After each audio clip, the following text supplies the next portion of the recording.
With more screen usage and indoor time, myopia, also known as nearsightedness, is increasing and getting worse in children. Now, certified eye doctors can prescribe MiSight One Day, the first and only FDA-approved soft contact lens to slow myopia progression in age-appropriate children. Visit CooperVision.com to find a Brilliant Futures certified eye doctor near you.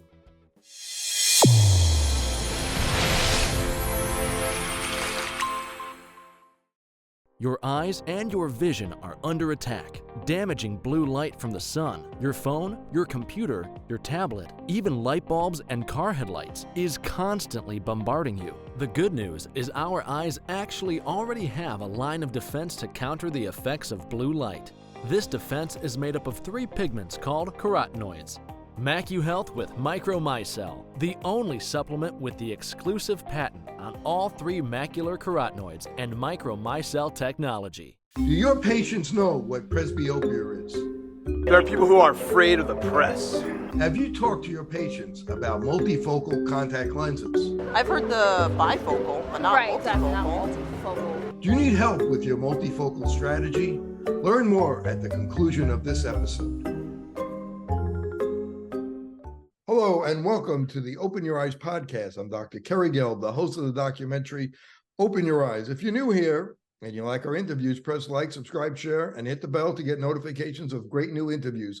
Also, please leave comments. Great news, you can now watch our full-length documentary Open Your Eyes on Amazon Prime, Apple TV, iTunes, Google Play, and YouTube movies and shows.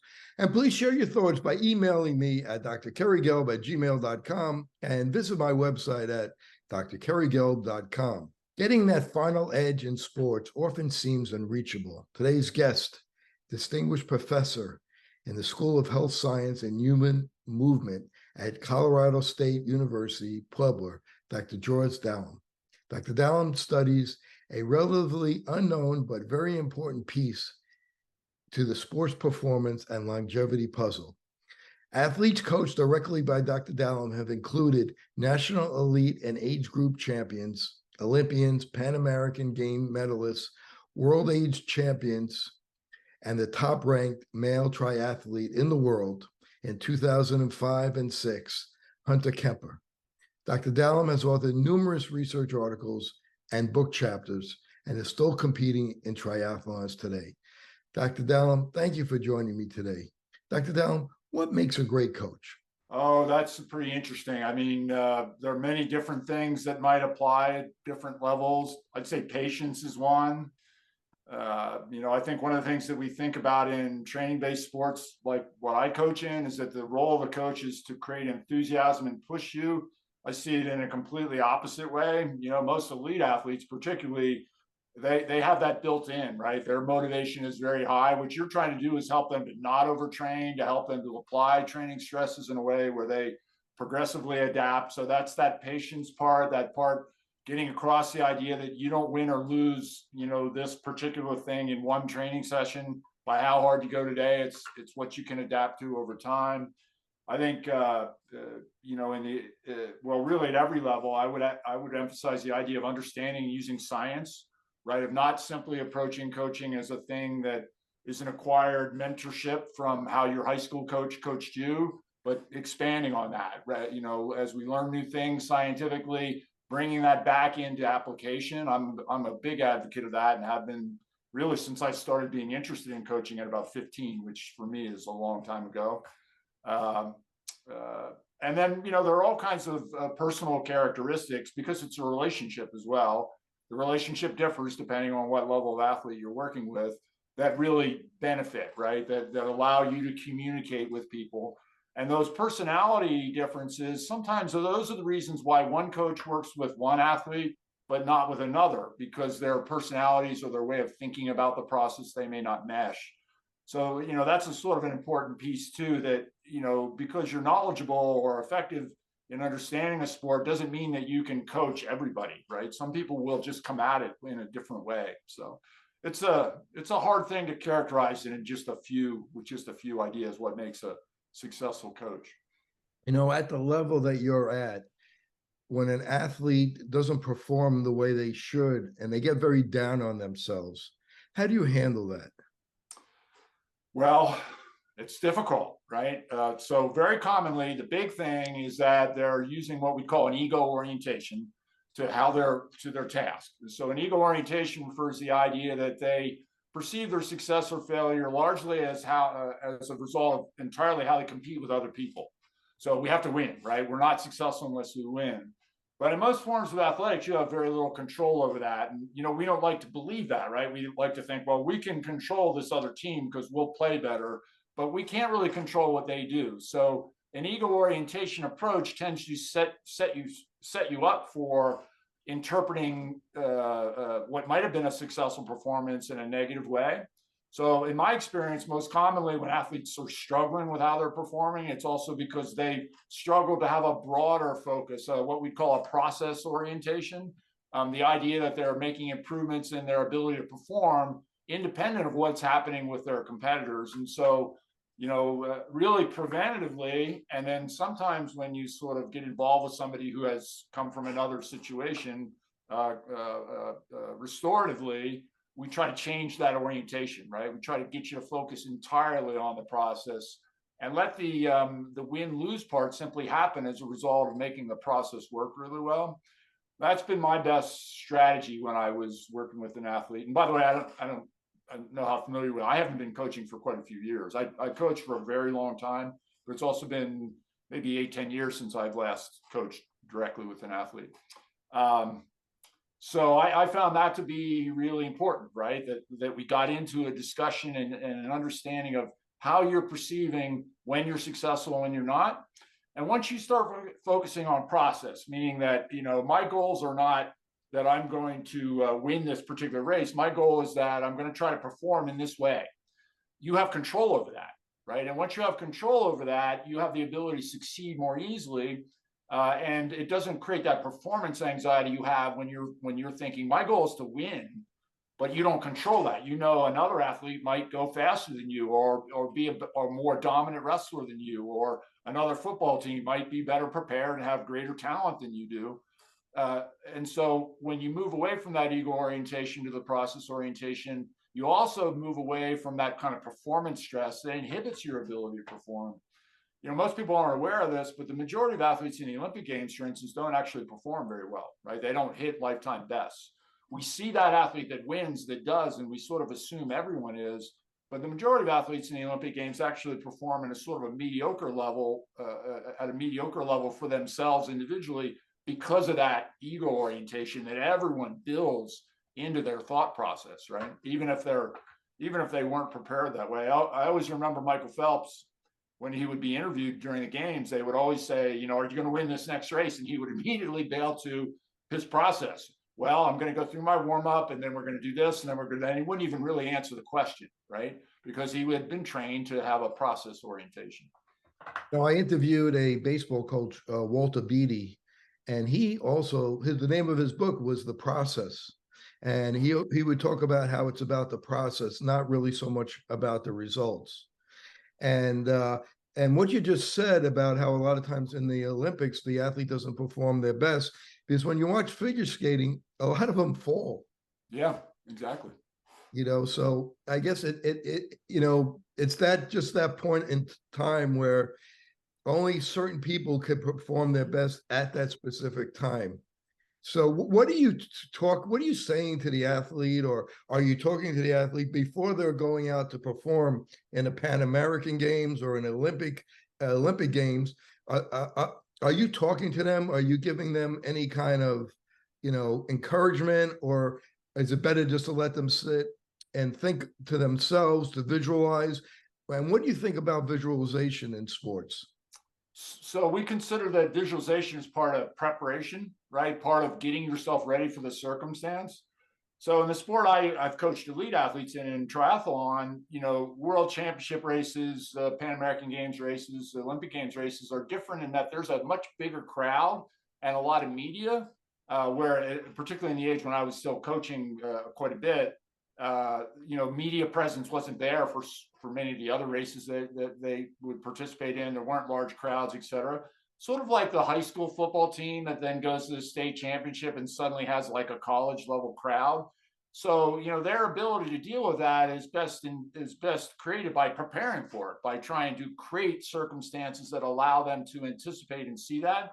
Visualization, of course, is one way to do that, right? Visualization is so powerful in that you don't need anything except your brain, right? You can really think about, what's it going to feel like, et cetera. But we would go a little further than that. I can remember working with Hunter where we would try to introduce crowd noise. I would be talking to him during his key training sessions about, here's what's going to be happening on the course. Here's what the crowd's going to be doing. You're going to draw energy from that, so that he was not only training, but training his brain as well around what was going to happen, a thing that he couldn't easily normally experience, right? So we consider that, we don't have to prepare for that part. We just have to say, okay, we're going to do it. But if you prepare for it, you're more likely to be successful. So that's kind of my main thing. You try to anticipate everything that's going to happen, and particularly at peak performance, the things that are going to be different than what you're used to. And then you try to get ready for that so that you're better able to deal with them psychologically and physically. When an athlete is very nervous, how do you use the nerves to their advantage? So, what we would call competitive set, the optimal readiness really is a function of an event and also that person's individual understanding of what that sensation means. So the first part is event, right? If we think about, say, a power lifter, they want actual maximum sympathetic activation right before they create that lift. So that's why you see those guys beating their chest and yelling and doing things like that. And you might, more advanced athletes now understand they can do that with breathing. You might see them doing very heavy hyperventilation. Try to bring their sympathetic activation level as high as possible, which facilitates what they're about to do, right? A very low skill task with maximum power. On the other hand, when you get into high skill tasks like a tennis player or a basketball player going up to, say, shoot a free throw, usually it's the opposite. Usually then what you're trying to do is tamp their sympathetic activation level down, bring up the parasympathetic level so that they're as relaxed as possible. So that what we call tremor, right? That's minimized as much as possible. And you primarily do that again with breathing and with attempting to clear the mind, right? To not focus on some aspect of the outcome, right? To just clear the mind and let that task that they've practiced many, many thousands of times simply happen, right? So, endurance athletics can also be complicated in that what happens in the beginning of the race sometimes needs a high sympathetic activation level. And in some athletes, it gets too high and you have to bring it back. In other athletes, they're a bit lethargic and you have to bring it up. Triathlon, what happens in the beginning of a swim, even at amateur level, is that you're going to go into the water with a whole bunch of people and get hit and, have to struggle for position and that sort of thing. And it can be very frightening. So you might have one athlete who's approaching that with a super high activation state. And what you're trying to do is help them calm and use breathing to bring that back down to something more normal. And then you might have another very experienced athlete who needs to actually bring their activation state up a little bit right before the start so that they're ready to go. That first maybe 10 to 15 strokes have to be very quick because you're trying to create position amongst all these other people, right? So there is no universal, we do this or we do that before athletics. It really depends on the person, how they perceive the situation. Like the amateur athlete might perceive the beginning of a swim and triathlon is very scary, right? And what the nature of the situation is, what's called for. Do I have the need to start out very conservatively as an ultra marathoner might do? They'd almost always want to bring their activation state really down. Or do I need to produce as much power as possible instantaneously, like a power lifter, where they have to bring their activation state as high as possible? The breathing pathway into that, though, is very successful because once you start to use breathing exercises, it almost automatically introduces what we call meditative piece as well, how you're actually thinking by focusing on your breathing, counting things that go along with how we create these breathing outcomes. We actually clear the mind of other thoughts that are really the source of the anxiety in many cases. And the missing part of the puzzle that I had in my introduction is the breathing, and that's really what you're an expert in. But one last question about being a coach. There's always the coach that before we get into the breathing part, there's always a coach that's screaming at the kids, and then there's a coach that's very passive. What do you think about the coach who's screaming at the kids all the time? That is, or the father that's screaming at his kid from the sideline. You're at a very high level as a coach. When you were coaching, even though it's been 10 years, this is something that you've processed and you've thought about. You're a college professor. This is something that somebody like you really understands better than most people. And then, I'm at the game and there's a father who's yelling at the kid, or on the way home after the game where the kid doesn't do good in the game and the father is giving it to the kid on the way home. Talk about that type of coach versus other different versus a positive coaching style when a kid does poorly. So let me talk about a couple of ideas. The first one would be around motivation, right? Many people perceive that what a coach's role or a personal trainer's role is to create motivation in that person. And they perceive that the motivation of that person, of the coach, is the key idea, right? That if I go in there and I'm very enthusiastic as a coach, I got my players to be enthusiastic, and there's no doubt that there's a cause and effect there, right? An enthusiastic coach helps players get more enthusiastic. However, I would argue that the more important sustainable concept is creating a motivational environment, right? Meaning an environment where any human being, regardless of what the task is, can find motivation. So the key elements of that are really that the task is definable, right? That the thing I'm trying to do or that I can practice is something that I can understand. And I can tell, I have a feedback mechanism to tell if I'm being successful or not. I oftentimes would use the example of shooting baskets, right? You can go out and shoot baskets and just, enjoyably sort of be out there in the air and doing something you love to do. But if you actually want to make it into a motivational task, then you have to turn it into something measurable. And that's pretty easy. You just have to see if the basket goes in or not and start kind of keeping track of that. So, okay, I'm trying to change my elbow position a little bit. Is that working? Am I putting more baskets in there? So when we create that feedback that lets us know if what we're doing in practice is succeeding or not succeeding, then practice can be more consistently successful. We can make adjustments when we're not succeeding. We use that feedback, and then we can start to goal set around that and say, okay, right now I'm making 7 out of 10, but now I want to try to make 8 out of 10. All of that builds what we call the motivational environment, which is almost epitomized by video games. Right? One of the structures of a video game is that it creates motivation, even if the thing that you're doing is abhorrent, right? Like the old video games were all about killing. They were like, horrendous if you thought about that. Yet people would get very motivated because they know instantly when they're succeeding and when they're getting better, et cetera.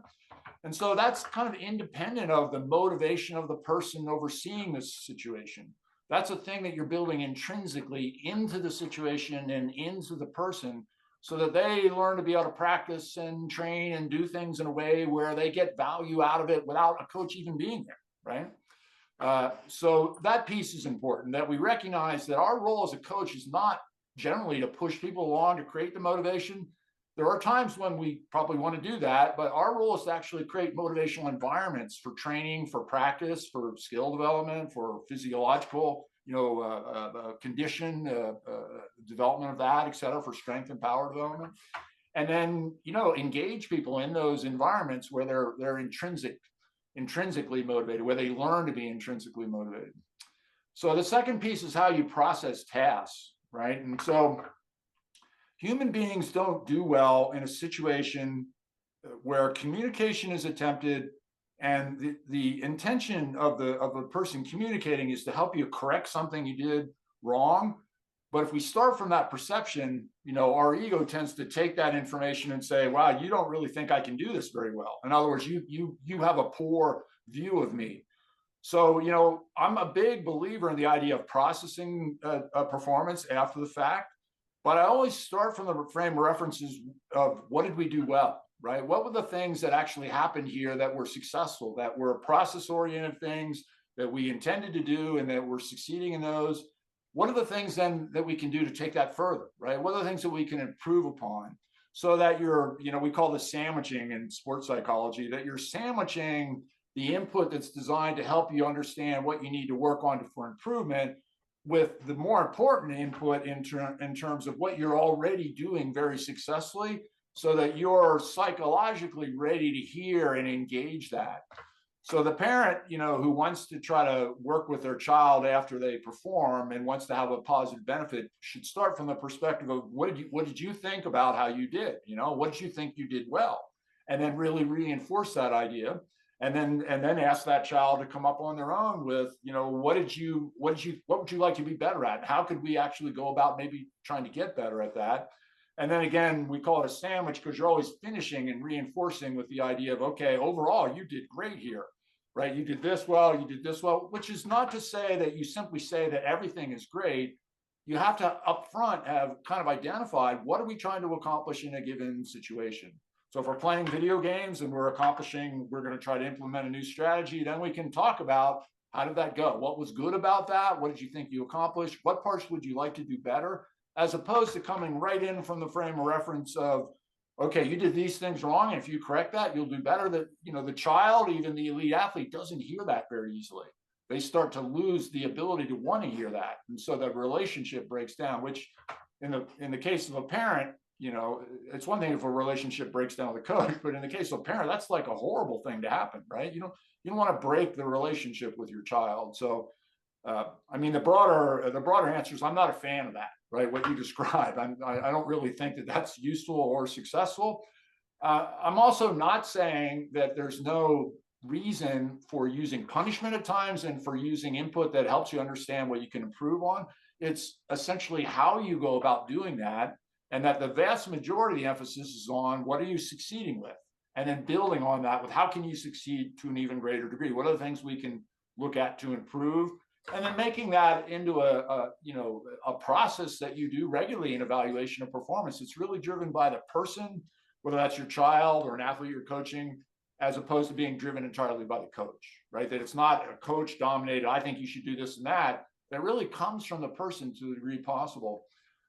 Part of how you facilitate that happening is that it isn't an autocratic, and those relationships don't exist in the way they used to in coaching. It doesn't work well if it's an autocratic, coach tells you everything you do, right? It should always be a process of, we're doing this because we think we can achieve this, so that the athlete, the person who's engaged in this process, understands why they're doing it. And so then they can easily reflect on whether they accomplished what they were hoping to accomplish or not afterwards. When it's all autocratic, authoritarian, simply, here's what we're doing in practice today. Why are we doing that, coach? We're doing it because I said we're doing it. Then that can't happen. That relationship where the athlete can take over the role of evaluating their own performance, focusing on what they're doing well, building their self-efficacy, their esteem, and then also focusing on the idea, but I want to improve, so I can do these pieces. I can work on these pieces to improve those even further. That doesn't happen as easily in that autocratic situation, which is, largely why that approach to coaching is disappearing, right? It doesn't work anymore. We see this in the pro athletes, right? When we get that autocratic coach who's still hanging on, say, in the NFL, and he gets this team of a bunch of 25-year-olds who have never been coached that way, they rebel, right? They just won't do it. So, and there's a reason for that. It works better when it comes from yourself, when things are intrinsic, right? A coach is there to help guide you to that, not to dictate that, in my estimation.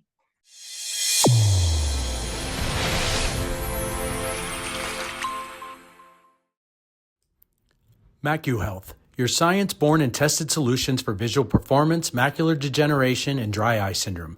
New products coming soon. Embrace the science.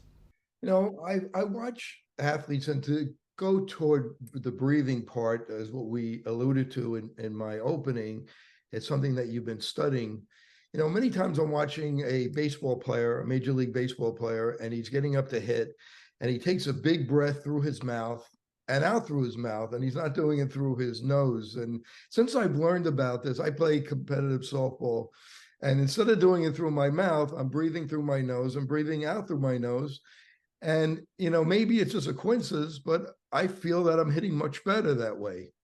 And I would love to see a study where, number one, what is the proper way to breathe? And that's something that you've studied, but I'd love to see somebody like a hitter, take 10 swings, deep breath through their mouth and out through their mouth, and then 10 swings through the nose and out through the nose to see if there was a difference. But talk to us about what I just said, and then let's get into the correct way to breathe. So in that particular circumstance, what we're really trying to do is change our activation state. I'm not a baseball player, but I've done sports that are sort of analogous to this. I would suggest in most players, they're not looking for more activation. What they're looking for is relaxation. So one of the key things about breathing is the resistance to the breath. When we breathe through our nose, because we're drawing this air through all of this filtering apparatus that we have in the nasal cavity, there's literally twice as much resistance. So why that's important is that causes our activation or our diaphragmatic activation to be more successful. Sometimes people can understand this in this way. We have these smaller muscles that are around joints and larger muscles that overlay those. So if you've ever injured your shoulder, you know, they give you rotator cuff exercises that look like this, and they give you low resistance, typically like a band, right? The reason they use that low resistance is because if you use a lot of resistance, you start recruiting the big muscles on top, but the muscles damaged are the smaller muscles that really just stabilize the joint. So they're recruited preferentially at that low resistance and not recruited as preferentially at high resistance. In breathing, our diaphragm is our primary breathing muscle, and it's recruited effectively or more effectively at higher resistances. It's evolved to basically be used when we breathe through the apparatus in our nasal passage that allows us to clean and filter our air. And so by simply breathing nasally, we create that better activation of the diaphragm. Why is that important to relaxation? Well, we exchange gas across more of the lung by essentially opening the lung from the bottom more effectively with more diaphragmatic activation. And we activate parasympathetically oriented nerves that are attached to the lower lobes of the lung. So we get this immediate parasympathetic response. Even a single good solid nasal breath, if you were measuring their HRV, their relative, I don't know how familiar you are with that, but their relative sympathetic parasympathetic state, you know, you'll see that HRV go up, right, from a single breath. So we can heart rate variability, just for the heart rate variability, absolutely. So we can if you could explain that just for a second, heart rate variability for the people listening. Sure. So when we breathe, when we inhale, we're trying to create a situation where, because there's a lot of oxygen in the lung, the blood is moving past the lung faster because a lot of oxygen can upload. And the faster the blood moves by, the more oxygen can upload from the lung into the blood. So our heart rate goes up a little bit. And then when we exhale and oxygen is leaving the lung because air is leaving the lung, then we want the heart rate to slow a little bit. This is called the sinus rhythm. And so what that does is facilitate the fact that there's a lower level of oxygen, right? So we don't need to have blood flowing by as quickly because we can't deliver as much. So if we watch our breathing, we'll also see that our heart rate goes up and down with each breath in this variation. So the amount of that variation we have is heart rate variability. And we know when there's a large amount of that variation, we tend to be more parasympathetically activated, and we're getting better perfusion matching in the lung. We're matching oxygen to blood flow more successfully, which means oxygen's getting out of the lung better. On the other hand, when we get very sympathetically activated, that variation in the high to low heart rate with each breath, it reduces. And so that's caused by sympathetic activation. And that goes along with things like tremor and inability to control the body quite as successfully because we're amped up, right? So if I'm a baseball guy and what I want to do is relax and just let my body do what it already knows how to do to hit that ball and process something that's coming at me at a very high rate of speed where I can't consciously really think about that. I need to let the brain work without consciousness. I want to generally relax into that state. So that one big breath that I take nasally, or even, you know, maybe a minute or two of breathing before I actually step up to the plate, that can bring my parasympathetic level up. My heart rate variability gets higher, and I'm more relaxed and probably going to be able to hit more successfully. We can approximate that with a big oral breath, because if I take a really big oral breath, I'm still getting pretty decent activation of my diaphragm because I'm kind of artificially trying to create more resistance by just breathing harder, but it's not really necessary. What you can do is take a much calmer nasal breath and get that same level of activation because the resistance is higher by doing it through your nose. So that's why, you know, a nasal approach to short-term relaxation tends to be a little more successful because you're engaging that natural resistance, which engages your diaphragm, which engages the parasympathetic side of your nervous system, helps your heart rate variability get a little greater, meaning you're more relaxed, basically. And it's amazing I mean, if you're actually watching this in real time in a kind of a biofeedback situation where I'm watching my HRV while I breathe, it's amazing how rapidly that happens. Right? You know, and for years they used to say, well, breathe through your nose, but out through your mouth. And how do you feel about that as opposed to through your nose and out through your nose? So that thought process comes from Hatha yoga and a more spiritual, metaphysical way of thinking about energy movement through the body. And the idea was basically that, you know, we have this circular movement of energy through the body to, you know, I'm not a Hatha yoga person per se, but I have a general understanding of where that sort of thought process came from. However, there are some considerations that are important. So the first consideration is that if I actually breathe nasally, that same high resistance is engaged. I probably improve diffusion a little bit because I'm maintaining higher pressures in the lung while I'm actually exhaling as well as inhaling. So there's that idea. The second idea is that as I breathe nasally, I re-engage the conditioning apparatus in my nasal passage. So the way that that really works is that as air moves to the nasal passage, it comes in contact with the mucus. And then that allows it to trap things, but it also allows it to absorb both fluid and or heat, depending on the condition of the air. So if I inhale really cold air through my nose, I really rapidly absorb heat, and that air becomes warm to the temperature of the body by the time it hits the lung. So the same thing happens on the way out, right? As the air goes out, now I can reabsorb some moisture, for instance. And so what happens when I exhale nasally is I actually exhale less moisture. There are times when that's very beneficial. So one of the things we know sort of historically about this idea of nasally breathing while you run is that the Apaches were big advocates of this. Spiritually, maybe, I don't know if they understood or were thinking about it physiologically, but, you know, of course, if you're familiar with Apache tribes, most of them are in the Southwest where like retaining hydration is a huge thing, especially at a time when there weren't things like hydration packs that we could carry with us. So, you know, their basic approach would be to put water in their mouth so that they would engage nasal breathing the whole time and then try to keep that there while they ran. And that probably had the benefit of reducing how much water vapor they were exhaling, meaning they would hold on to their hydration state probably more successfully. So, you know, that's a potentially useful reason to exhale nasally as well.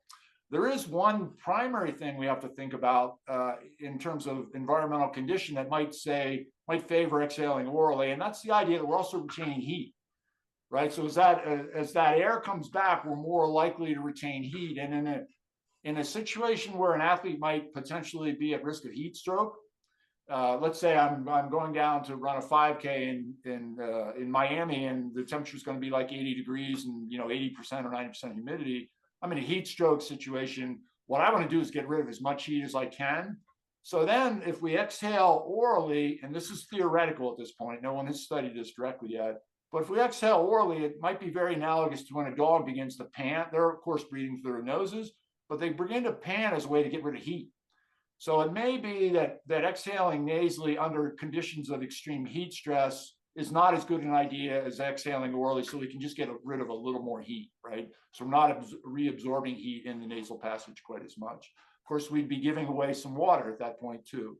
So those are theoretical concerns. There's really only one study I'm familiar with that's even really looked at this topic, and that's a study that showed, how much water, looked at nasal versus oral breathing at rest, and showed that you retain quite a bit more water when you breathe nasally than orally. That's like a ripe topic for somebody in my field to look at. Will we see, and it's pretty easy, right? If we take people who are adapted to nasal breathing, will we see a greater rise in body temperature if we exhale orally versus nasally? It's almost like a no-brainer for somebody doing a master's degree, in my estimation. I'm promoting that idea, right? Because I'm hoping more people in my field start thinking about this as actually a viable topic to do research on. How about meditation? What's really the best way when you're meditating to breathe? Well, I would go to one of my colleagues who's more of an expert on meditation and mindfulness if I had the opportunity. But from my own experience, where I don't consider what I'm doing as primarily learned meditation, where I consider what I'm doing when I'm not exercising is essentially breathing exercises, there's counting involved. And so one of the things about meditation is that we're essentially trying to clear both the brain from the thought process, but then also engaging breathing at the same time to engage the physiology and the nervous system in creating relaxation. So, when I do breathing exercises like box breathing, for instance, you may or may not be familiar with that, the 4-count inhalation through the nose, the 4-count hold, the 4-count exhalation through the nose, the 4-count hold. I'm counting, right? And so when I'm counting, it's sort of like that old idea we learned as kids about counting sheep. What happens is that engages my thought process on the count, and the anxiety thoughts and things like that, they tend to disappear because my brain is engaged on something else. That's analogous to the mantra that you use in, classic meditation, that you have this thought that you're taught that's supposed to be relevant to you, that you just repeat in your brain, because what that does is help to remove the other thoughts. So then you're engaging relaxation both through the portal of the consciousness as well as through the portal of the physiology, the nervous system. So I think that happens sort of naturally in most breathing exercises because almost all of them involve that kind of internal counting.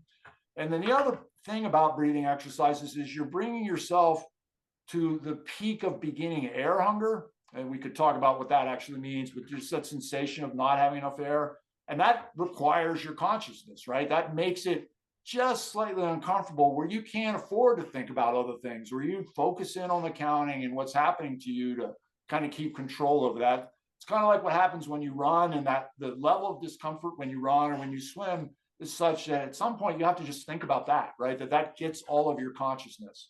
And so I like that about breathing exercises. They sort of naturally create a meditative state.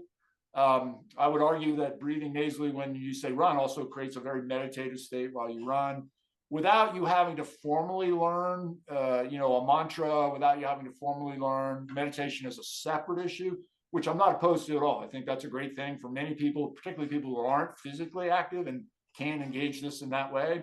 But it's also a very natural thing that happens when we just start to use breathing in this way. And tell me about the benefits of nasal breathing, nitric oxide, less risk of getting viruses and bacterial infections, decreasing blood pressure, things like that, increasing VO2 max, or maybe a little better VO2 max. Explain the benefits of nasal breathing. So I always like to start with the idea of a car, because most of us are familiar with cars and basically how they work. Of course, they draw in air and use oxygen for combustion. But cars have air filters, because in drawing in that air, there are things in the air that will damage the engine. And so if that's not filtered out, any mechanic will tell you if you run your car without your air filter, you're gonna destroy your engine. So we have two ways that we can breathe. We can breathe through our mouth and our nose. When we breathe through our mouth, we don't really have an air filter. We don't have a way to condition or change that air. It pretty much goes along the way that we breathe it in for the most part. On the other hand, our nasal passage has evolved to have these very sophisticated conditioning apparatus, and I'll use that more global term, right? Not simply filtering, but also changing the temperature of the air, changing the humidification of the air, pulling out particulate matter. So what we think of as pollution, smoke, things like that, little particles in the air that can damage our lung, but also pulling out biological pathogens, right? Things like viruses, bacteria, spores, etc. And it does that because it requires that air to be circulated inside the nasal cavity as a result of the turbulence, right? As a result of these formations we have in our nasal cavity that are like rocks in a stream that force the stream to stop flowing in a laminar way and start to become turbulent and kind of bounce around. And that turbulence actually allows that air to mix with this mucus that we're continually producing. So that does those three things. It pulls those materials out, that gets absorbed in the mucus. It allows for heat exchange to occur, and it also allows for water exchange to occur. So then once we understand that we're actually engaging this protective apparatus when we breathe nasally, to go and say exercise, or even worse, to say all day long simply be breathing through your mouth. Actually, I would say exercise is worse. It almost seems insane that we ever even considered that was a good idea, right? Because again, it's analogous to saying, I'm going to run this car hard from this side of the country to that side of the country, but I'm going to take the air filter off, right? I'm going to run it without. That's like crazy, right? So getting into the details of the specific benefits, it's a very long discussion. So let me start maybe with the first thing I think that you talked about, pathogens, right? Biological pathogens. So the trio of scientists who identified the role of nitric oxide, when COVID started, one of those scientists, I'm losing his name right now, but he made the comment that our best protective strategy would just be to breathe through our nose. And the reason he made that comment is what we've understood about all the tissues of the body is that they produce nitric oxide as kind of an end product of metabolism. But for some reason, our sinus passages, our paranasal sinuses around the nasal cavity, which connect to the nasal cavity, they produce the highest concentrations of this gas. So that gas has a lot of characteristics as a signaler, but its two most important ones, in my estimation, are the idea that it's a vasodilator, we could get into that later, and that it's also antimicrobial, right? That essentially it will attack biological pathogens, viruses, et cetera. So the reason that and these guys won the Nobel Prize, the reason that they made this comment that this was so protective is because when we inhale air through our nose, let's say we have the COVID virus in that air, right? And we understand now that the main transmission route is not what we used to think about touching things. It's aerosols, right? Well, those get trapped in the mucus, and that mucus gets invested with and infiltrated with large amounts of nitric oxide, which has the role of attempting to disinfect it for the most part.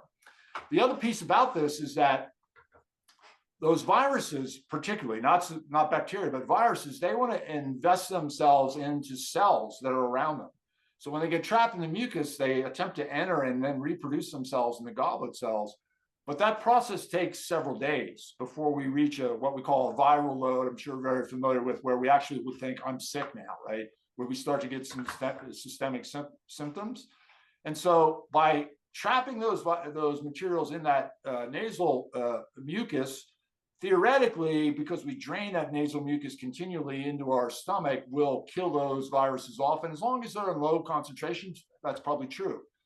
But if we also go in and clean that mucus on a regular basis, and I'm talking about every day, right? Like the way that we brush our teeth using Nettipots. Yeah.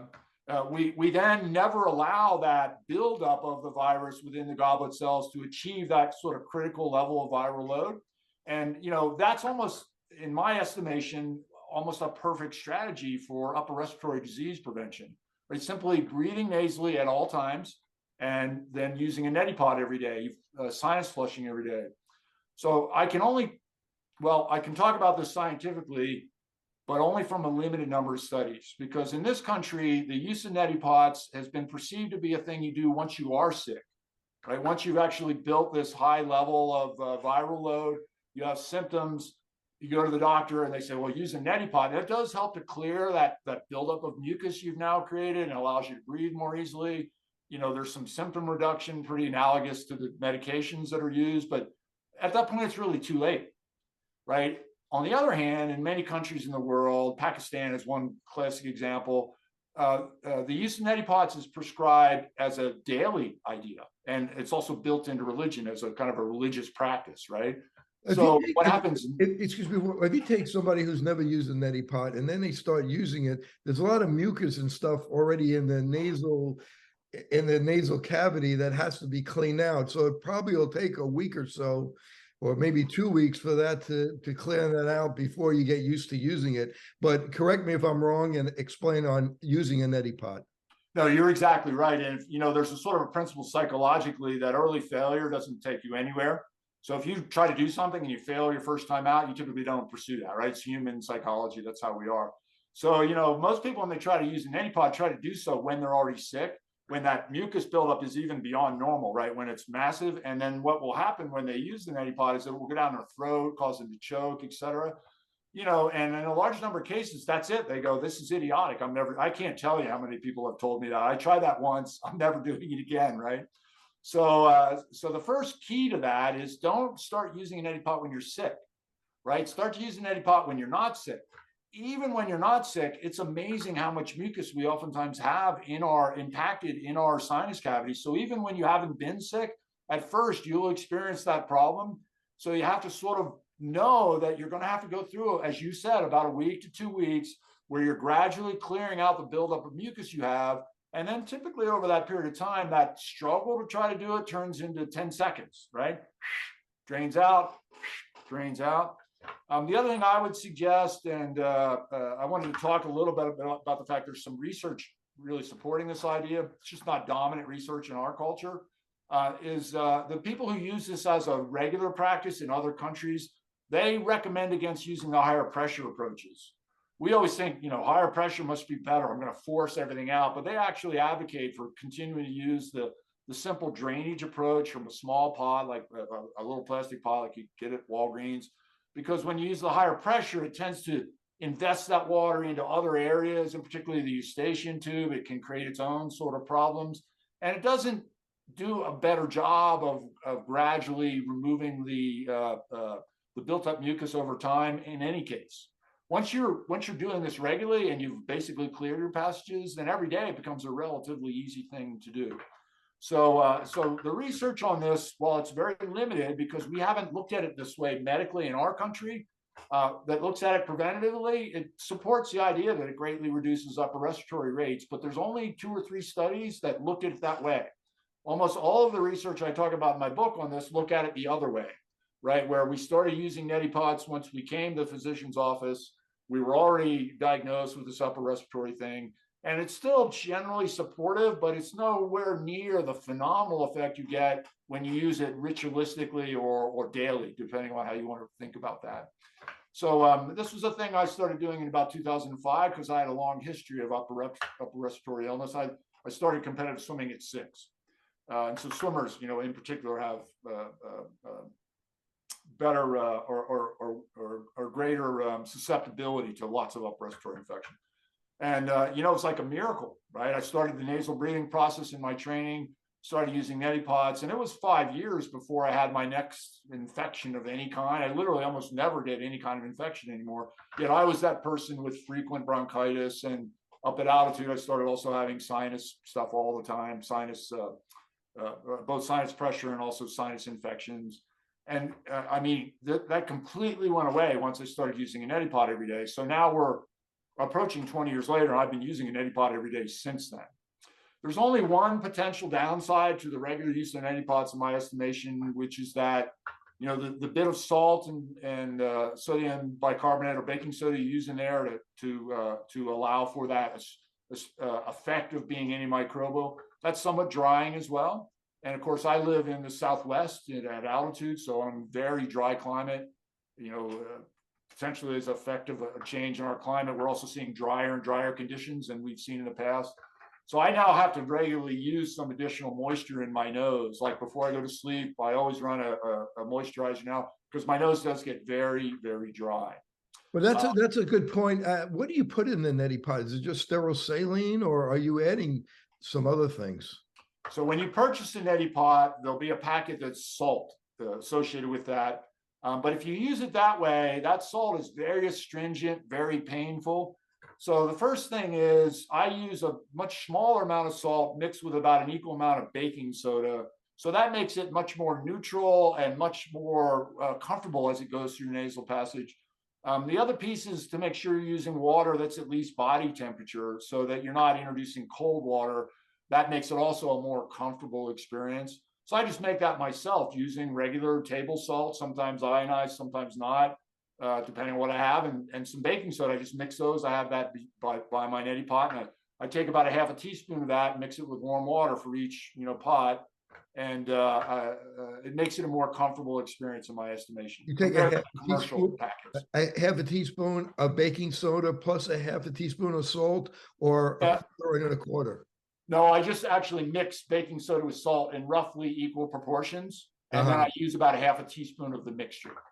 Interesting. And you've been doing this for a long time, and it's really helped decrease your risk of upper respiratory tract infections. I literally, I hate to say that because you should never say I never get sick, but I just don't get sick. It's sort of, I did get COVID. My son and his girlfriend were living in our house at the time, and they had it like 3 times. And there was the 3rd time my son had it, he was sort of despondent. And I was like, I knew I had to hug him. That wasn't a good idea. So I did anyways. And I ended up with COVID, although it wasn't too bad. I'd already been vaccinated, I think. But otherwise, I just, I mean, I'm a public school professor. I'm around sick kids all the time, just never get sick.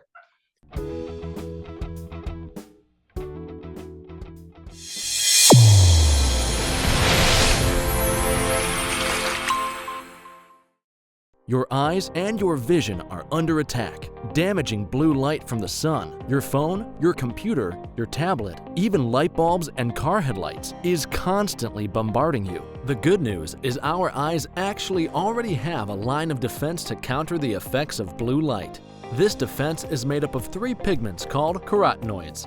MacuHealth with Micromicelle, the only supplement with the exclusive patent on all 3 macular carotenoids and Micromicelle technology. Fitting multifocal contact lenses presents a big opportunity to meet patient needs while growing your practice. Alcon is your partner not only with our innovative portfolio, but through e-learning. Learn to enhance your multifocal strategy today with the Alcon Experience Academy. OIE Broadcasting is the emerging leader in social media. We use scientific entertainment to drive more patients into your office. Visit oiebroadcasting.com and sign up today.